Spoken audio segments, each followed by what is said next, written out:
Yeah. Hi guys, Kadyo na naman. At syempre ito, pag-usapan natin ang NCAP fines and violations. Since syempre no, andyan na yan, andyan na ang NCAP eh. Tignan na natin kung anong mga kailangan natin malaman pagdating sa mga violation na meron ng NCAP at magkano. Okay. Top 20 traffic violations and penalties ng NCAP. Offenses, fines, and penalties. Okay. Sa offense, illegal turning. So parang paano ba to illegal turning? Yung mga hindi ka dapat lumiko doon, turning di ba? 150 first offense. Second offense, 150 din. Third offense, 150 din. Hindi nakalagay dito kung pag fourth offense is papatayin ka na. Papatayin na ang lisensya mo. Anyways, nilagay lang talaga dito yung kanyang kung ilang beses ka mauhuli sa pang third offense, kung magkano. Fines lang pinag-usapan natin dito, okay? Ngayon, unattended illegally parked na mga sasakyan. Yan yung mga walang tao sa kotse na nakapark kahit naka-hazard pa yan, okay? 2,000 pesos with impound sa first offense. Second offense, ganun din, 2,000 pesos. Sa third offense, ganun din, 2,000 pesos. Lahat yan impound. So, ang kotse mo ay mai-impound. Okay? Ngayon, isa pa, disregarding traffic signs. So, yung pag sinabing no U-turn, nag-U-turn ka. Okay? Sinabing no crossing, nag-crossing ka. Okay? Yung sinabing do not covet thy neighbor's wife, kinobet mo. Anyways, ang kanya pong fine is sa first offense, 1,000. Second offense, 1,000. Third offense, 1,000 pa rin. So, mapapansin nyo, hindi tumataas kahit ilang beses mo ginagawa. Okay. May pang isa pang susunod na ating offense, no? Unified violation pala. Unified Vehicle Volume Reduction Program. Okay? So ito yung tinatawag nilang pag sinabing ganyan, yan yung tinatawag nating color coding. Okay? Or tinatawag nating odd-even scheme. Although hindi na siya gagawin, no? Sabi ni PBBM, hinolt daw muna ang odd-even, pero lagay na rin natin. Okay? First offense, 500. Second offense, 500. Third offense, 500 din. Okay? Next violation. Attended illegal parked. Okay? So, andun ka na, pinarada mo sa isang hindi pwedeng i-park, nandun ka. Okay? Nasa driver seat ka. Hindi ka umalis sa kotse mo, nag-hazard ka, pumarada ka sa isang no parking area. May fine din po yan. 1,000 pesos sa first, second, and third. Parehong 1,000 pesos sa first offense, second offense, and third offense. Okay? Kasi yung unattended kasi 2,000 yan. Ngayon, attended, na doon ka sa kotse, 1,000 pesos first offense, second offense, 1,000, third, 1,000. Okay? At meron na po tayo, syempre, matagal na, no, nakalagay, no? Dress code for riders naman, no? Sa motorcycles. Ito yung dapat hindi ka nakachinelas, dapat naka-close shoes ka, okay, sapatos, di ba? Yun eh. Pwede kasi naka-shorts eh. Huwag ka lang nakahubad. Okay, huwag ka lang nakahando. Ay, hindi, pwede siguro yun, no? Basta sinabi lang bawal hindi nakasapatos, nakachinelas, bawal yun. Okay, ang dress code for riders, 500 first offense, second offense 750, third offense 1,000 pesos. Pansin nyo, pag riders tumataas, di ba? Tumataas ang fine. Depende kung ilang beses mo ginawa. Alright.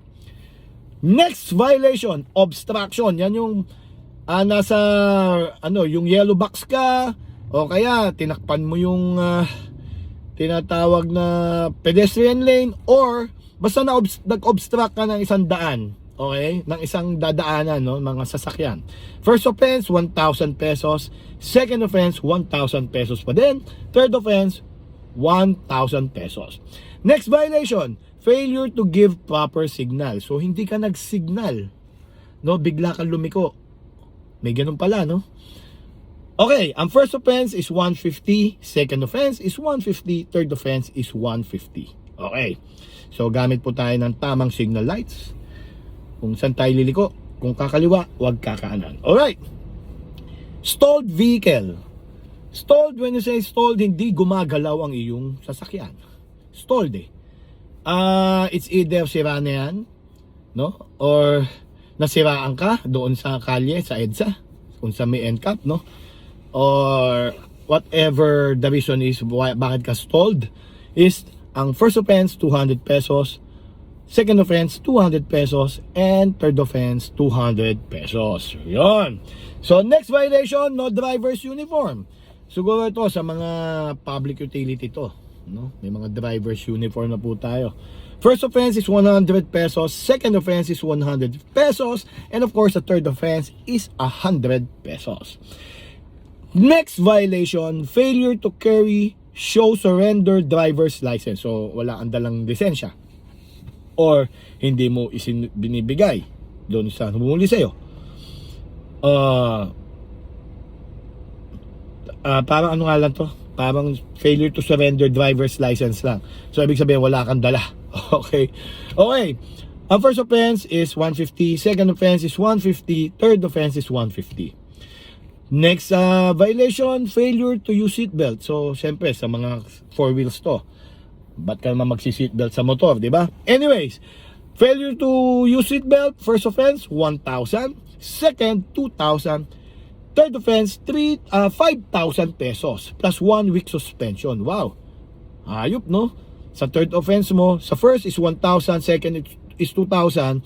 Ang third offense, meron ka ng suspension, may 5,000 ka pang babayaran. Kaya isuot nyo mga seatbelt. So, suot natin.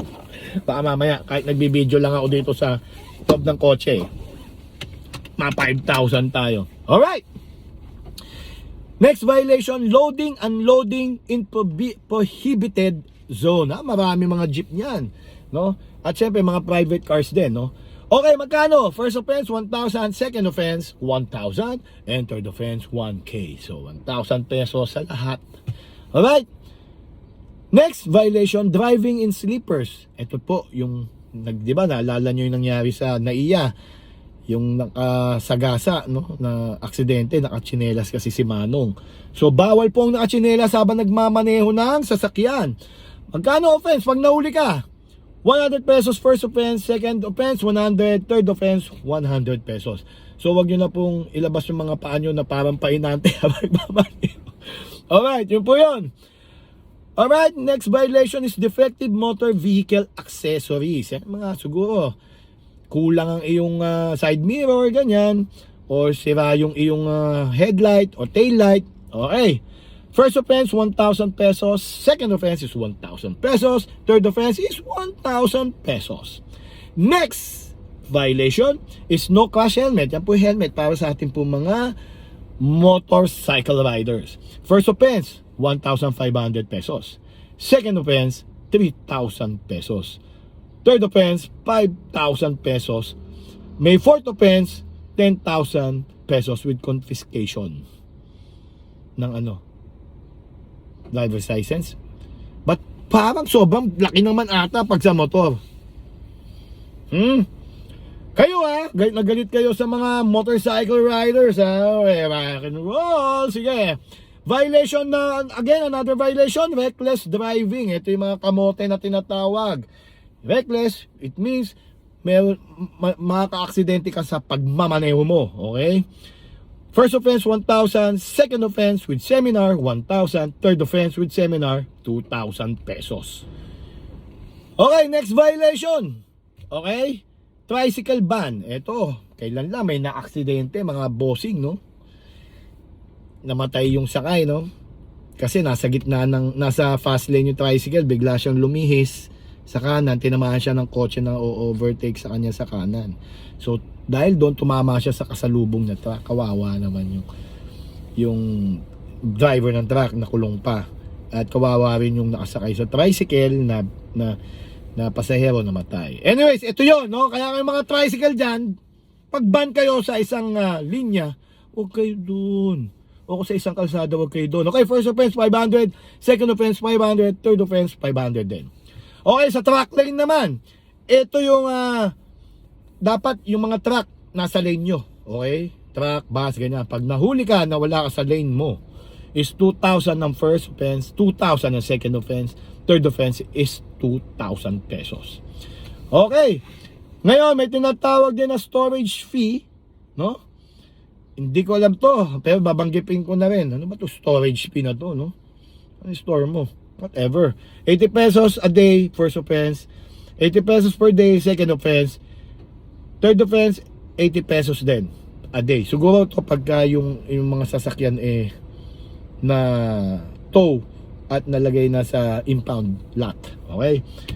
Ito pong source po natin is from MMDA Traffic Ticket Management Division. Okay, yun po yun.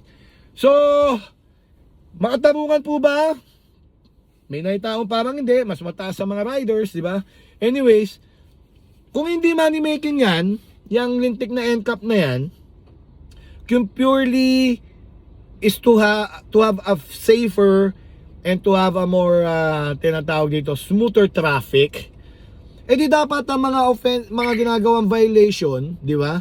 Gawin na lang natin ang parusa, hindi fine, hindi pera. Gawin natin community service, di ba? Kung hindi talaga money making scheme ang iniisip ng mga to, bakit hindi na lang community service? Ba't hindi seminar habang nagko-community service? Paglinisin yung mga inidoro nyo dyan sa government facilities. Ewan ko lang, uulit pa yan, di ba? Yun ang nakikita ko dyan. Ano na, shout out kay MMDA Chairman Artes, PBBM, shout out. At syempre, yung gwapong-gwapo nyo ngayon sa DOTR, si Vince Dizon, ano na? Okay, yun lang po. Okay, sana po marami kayong nalaman tungkol po sa mga violations and fines na meron ng NCAP. So dahan-dahan po sa pagdaan ng EDSA at sa mga major roads, dapat po tayo ay sumunod po sa batas trapiko, tiis-tiisin po natin to. Dapat maging magaling tayong magmaneho, maging mabuti, maging maayos. Yun lang po yun. Ako po ulit si Kadyo. Thanks for watching M News. See you guys next time.